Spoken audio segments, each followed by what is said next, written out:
Hi everyone, it's Elizabeth here. I wanted to do this video in regards to a little kind of Thanksgiving note about giving thanks to the past, the present, and the future. So I want to wish all of you a happy Thanksgiving week. I do think this is a time where, especially spiritual people, they go into moments of reflection to talk about gratitude. Obviously, your gratitude could be based on many different things, but our ancestors, we're thankful for the food that they had on the table and also just that union or that bridging of the gap between people who are different than each other, something similar to the Pilgrims and the Indians. Obviously they did a lot of fighting and things like that, but they were able to come together to give thanks for, life, food, the land, and everything like that. So in modern society, I think today it is very apparent that we are so focused on the earth plane. We're focused on these desires and the things that we want. A lot of people are wrapped up into the material world, such as wanting a certain type of car or a certain type of house and things like that. And that is because they are just consumed by consumerism. So you always see the stuff that celebrities have, or you see people on Instagram living these picture perfect lifestyles or having, a nice, I follow a lot of food and vintage stuff. So I see people with a lot of these cute old like farmhouses where they get to go in nature and do photos and things like that. And it's like this absolutely fairy tale, idyllic type of life. And then you have other people who are programmed with more of the underworld stuff, some of those sexual desires and things like that, that you kind of see in a lot of, the dark side of the wealth and the abundant type of cultures out here in, like the West Coast and Silicon Valley. And a lot of times the thanks and gratitude that people have is looking at just earth plane stuff. So obviously the food that you have today is an absolute blessing. We're not in the land cultivating and farming our own food, so a lot of people don't really have gratitude or thanks for being able to go to the grocery store that easily to find any type of produce that's available. I had a lot of awareness on this when I lived in Germany because Grünkohl, which is basically kale in the name for kale in German, green cabbage, it was only available November through February during harvest season, and you would buy, these huge 1 kilo bags. I think it's 2.2 pounds. It was huge. It was like a massive popcorn bag. If you've ever seen those popcorn bags sold at like a fair, it was that. And guess what? Kale wasn't available for like the remainder of the year unless it was in a can. Maybe things have changed in Germany a bit because when I was there, that was 2014 to 2015. So I think, they've definitely become a little bit more Americanized and globalized to where you might be able to see produce that is more readily available year-round, with the exception of certain things like, the white asparagus and stuff like that. That's really only available during harvest season, which we do have that in the States too. But where I'm going with this video, I talked a little bit about this in other videos. I am like a quirky spiritual person. I share the same birth date as Charles Dickens. I really value and sympathize a lot with Charles Dickens' life. Out after dinner, they said that he would walk throughout the city of London just to analyze society, that he would walk up to 20 miles a night. And a lot of his books were based on a lot of his book characters were based upon people that he analyzed in real life. Like, he was definitely an advocate for some form of like social justice for the peasants, but he kind of ripped and made fun of or just created these characters off a lot of the aristocrats that he analyzed in the pubs and the restaurants and places in London.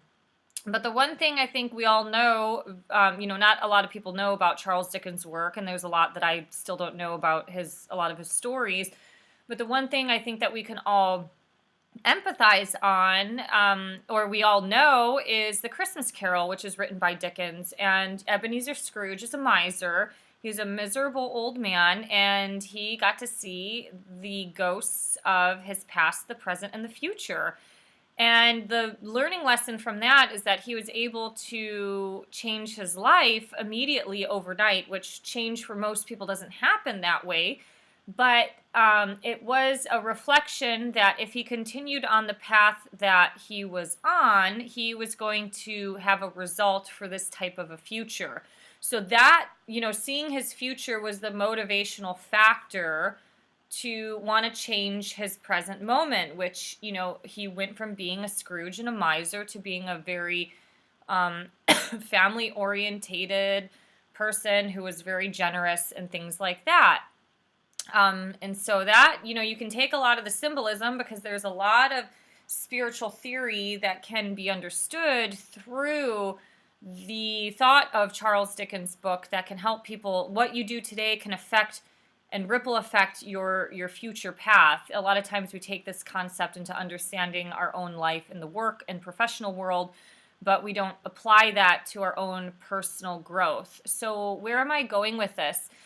I've just kind of given some thought. I get a newsletter from the University, I think, of Metaphysics, which is in Sedona.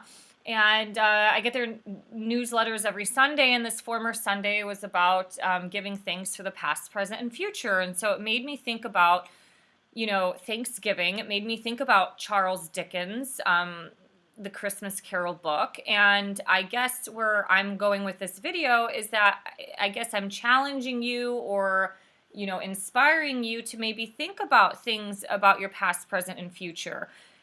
When I was in my 20s, I was so wrapped up in the material plane. I was worried about, money. I was worried about my job title. I was worried about how many articles I was going to publish. I was constantly in this rat race of wanting to succeed, succeed, succeed. I had everything in my life. I had a marriage that was, overall good. There were some, little problems, first world problems, like this shit happens, lack of intimacy and things like that once you're with somebody for 6 or 7 years, stuff like that.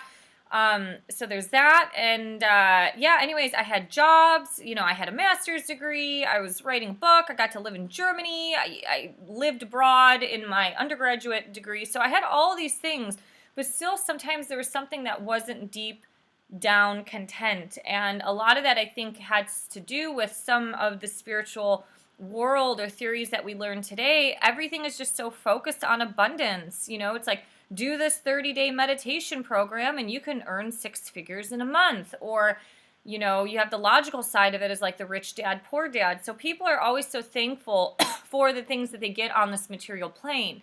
And we are not living in the spiritual world. We are living in the logical material world. So cash flow is necessary. But to some degree, we tend to forget a lot of the things that we are truly grateful for. Like, are we grateful for those peaceful spots in nature that help us restore and rebalance ourselves? Are we really thankful for all the food that we get and the food that we waste? It's no secret that food waste is a massive issue in America, and they say each American kind of wastes up to 40% of their produce and food, things that are disposable. We don't use it. So to some degree, we are living in such a world of abundance. I just had this conversation a couple days ago. We are now living in an era where there are cake shops with gold slivers and glitter on top of the cake.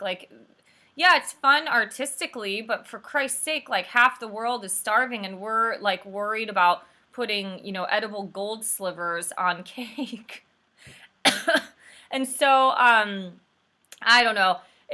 So where I'm going with this is maybe what we should do is start to have some focus or some more gratitude on the universe, on the divine, on God. I know at various stages of your personal life, you may or may not believe in anything. In my 20s, I always used the word divine and universe because I really wasn't comfortable with the word God. And as I progressed throughout my spiritual development, I'm now very comfortable using that word. And that freaks a lot of people out.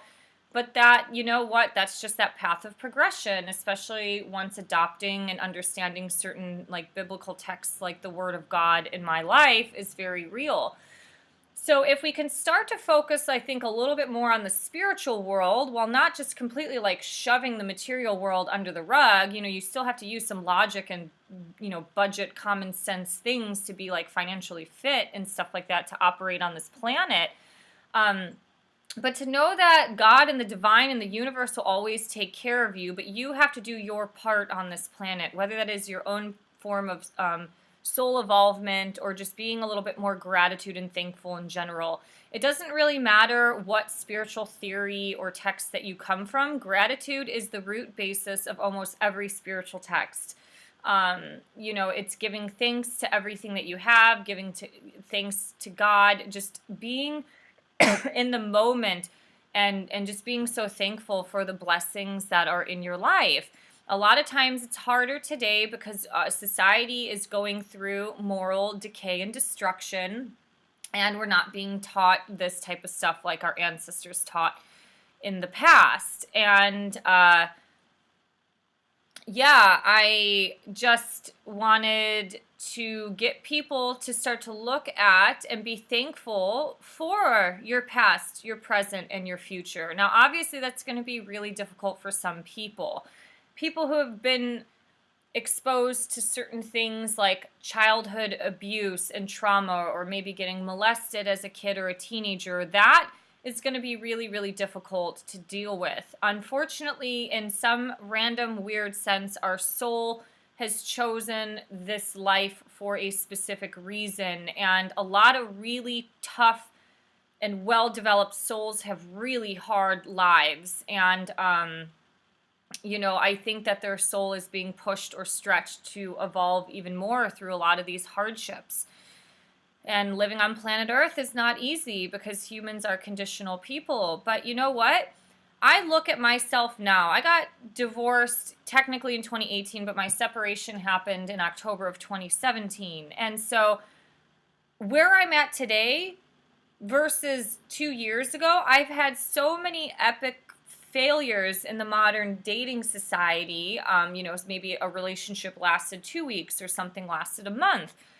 All of those things have helped in my marriage, helped shape and form me to who I am today. And all of those failures and that heartbreak and all those moments of like crying on the couch thinking like this is never going to happen for me again, like I'm never going to get a second chance, it has forced me to grow and evolve, not only personally, but spiritually as well. It's forced me to communicate more. It's forced me to be more open and honest and transparent. And it helped me analyze and realize things that I need in my life. So all of those moments of heartbreak have been some form of a blessing, and you have to be thankful for that.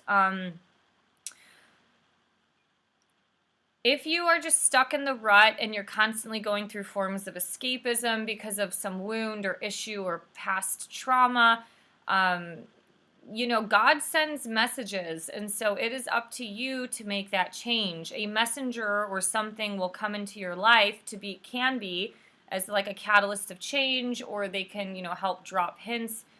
If an alcoholic is like, I need to stop drinking, and then they meet like a therapist who's like, hey, I know of this AA group, like that's a sign. That's a sign to help evolve yourself. So we can't look back at our mistakes and just be, dwell on them. I think if self-actualization is really necessary, coupled with having some sort of spiritual foundation or divine guidance from God. And what I'm seeing today in this in this modern material world, people are fucking miserable. Even people who believe in God are miserable because they always want more. They want more success. They want this project to grow. They want this thing to come to light. They want to live off of their music so they can stop selling, or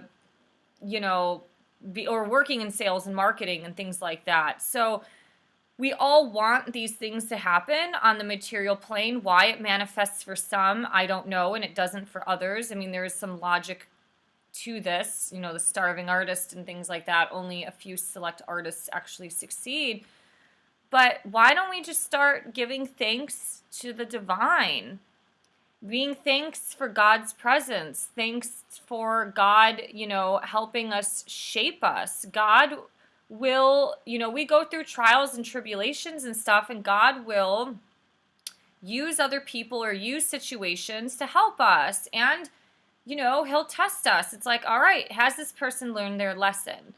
And I shared this before. I used to have like not really that bad emotional outbursts, but if shit hit the fan, I would get like really emotional about it, which maybe is like a common for a female thing. And then after I studied Reiki and did all this meditation, I learned all of this stuff, and then all of a sudden, my car zapped. I was pent up with so much energy from Reiki that like my car just completely melted down.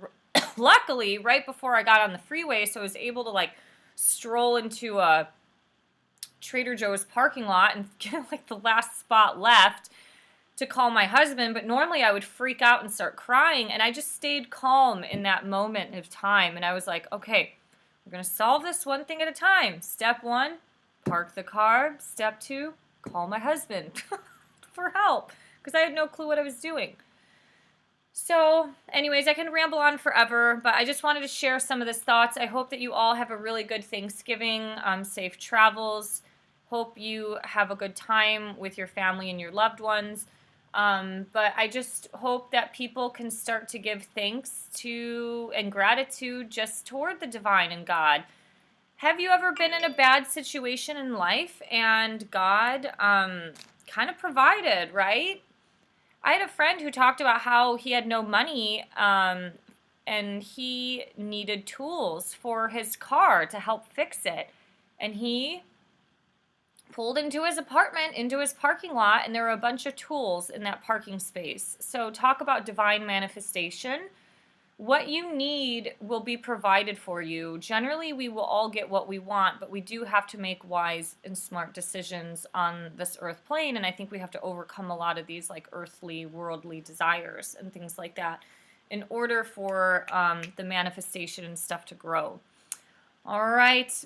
Thank you for listening. If you'd like what I expressed, you can definitely subscribe below to help me build this channel. Supposedly YouTube is like taking down channels starting like December 13th, so who the hell knows what will happen with anything these days on the web. But have a great Thanksgiving, happy holidays, and I'll see you guys soon. Bye.